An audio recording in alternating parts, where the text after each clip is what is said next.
Giudice Ragazzino, imħallef tifel kienu sejħulu, iżda dan kien veru biss tal-istatura fiżika tiegħu, għax fil-verità Rosario Livatino kellu statura morali ta' ġgant. U nqatel mill-mafja sentejn qabel ma nqatlu l-imħalfin Falcone u Borsellino.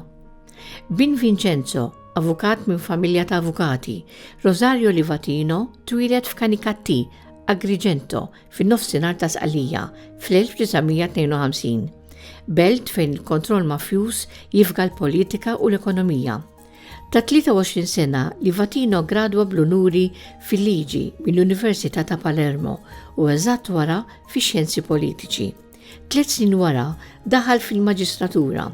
Fid-djarju tiegħu dakinhar kiteb bajro ħamra b'mod li jidher sew. Ħadd il-ġurament millum dħalt fil-maġistratura.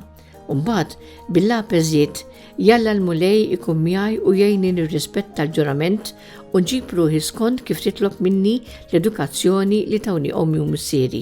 Wara ftit żmien ta' apprentistat ħaf idejh l-iktar inkjesti delikati tal-attività mafjuża minn barra dawk ta' kriminalità komuni. Ta' kull filgħodu Rosario kien jitlaq bil-karozza żgħira tiegħu minn Canicattì lejn l-qorti f'Agrigento, ftit kilometri l-bogħod. Fl-awla tal-udjenzi rrid li jkollu kurċifiss biex dejjem ifakru fil-karità u fir-retitudini. Livatino kien mixħud fuq xogħlu bruħu b'ġismu, kien jibqa' jaħdem il-qorti sa tard bil-lejl u x-xogħol kien jieħdu d-dar biex ikompli jistudja l-kawżi fuq dik l-iskrivanija li fuqha kienu jispikkaw għal darb'oħra l-kurċifiss u l-Vanġelu. Li min-noti li kien iħasses fuqu jidher li kien jikkonsulta ħafna daqs jekk mhux aktar mill-kotba tal-liġi. Il-ġustizzja hija meħtieġa, iżda mhix biżżejjed u trid tkun separata mill-liġi tal-imħabba.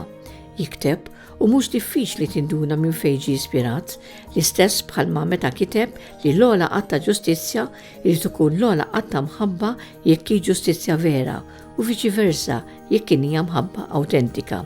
Il-ħajja tal-imħallef Livatino minn barra li kienet sostnuta bil-Vanġelu kienet minsuġa bit-talb.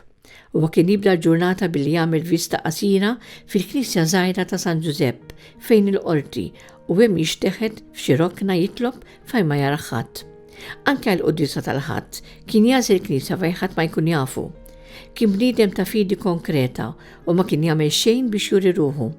Darba fid-djarju tiegħu kien kiteb li meta mutu maħniex se niġu mistoqsija jekk konniex kredenti iżda jekk konniex kredibbli. Darba fil-Ferragosto, il-vaganzi ta' Santa Maria tant sagri Taljani, Livatino reġa' daħal il-qorti biex jiffirma ordni ta' Helsin mill-ħabs biex ma jħallix priġunier li kellu jiġi liberat iqatta fil-ħabs ġurnata aktar milli suppost. Wara mewtu bdew ħerġin iżjed stejjer li qabel ftit kienu jafuhom. Kemm kien jagħmel karità, kemm kien iħobb lill-imwarbin u lill-foqra. Ġieli kien jaqbad u jagħmlilhom xirjaw. Min kien jieħu ħsieb il-kamra mortwarja irrakkonta bidmuħ fajneħ fuq kemm il-darba ralli l-imħallef jitlob biswiet il-kadavri ta' nies kriminali li Livatino nnifsu kien ġie wiċċ biex magħhom f'ħajjithom u magħhom kellu japplika l-liġi iżda li fajneħ baqgħu dejjem ħutu fi Kristu. Livatino talab li jagħtu lilu inkjesta diffiċli ħafna fuq mafja għax hu biss mill-imħalfin kien ġuvni u ma kellux mara u tfal. Kienet inkjesta li kellha twassal għal konfiska tal-beni ta' 4 mafjużi ta' Agrigento, kapijiet ta' familji potenti u intokkabbli ta' Canicattì. Fiduċja sħiħa Livatino abbanduna ruħu f'idejn Alla, sub tutela Dei, kiteb fid-djarju tiegħu. Kien fil-21 ta' Settembru 1990, f'daqqa waħda fid-9:15 filgħodu, żewġ assassini mħallsa issikkawh Fiat Uno u 2 oħra b'mutur. Xita ta' tiri farku l-ħġieġ kollu tal-karozza li mħallef ferut fi spaltu ħareġ mill-karozza u telaq jiġri f'niżla mal-ġemb ta' triq imma wieħed mill-assassini Domenico Pace ġera warajh u sparalu 6 tiri.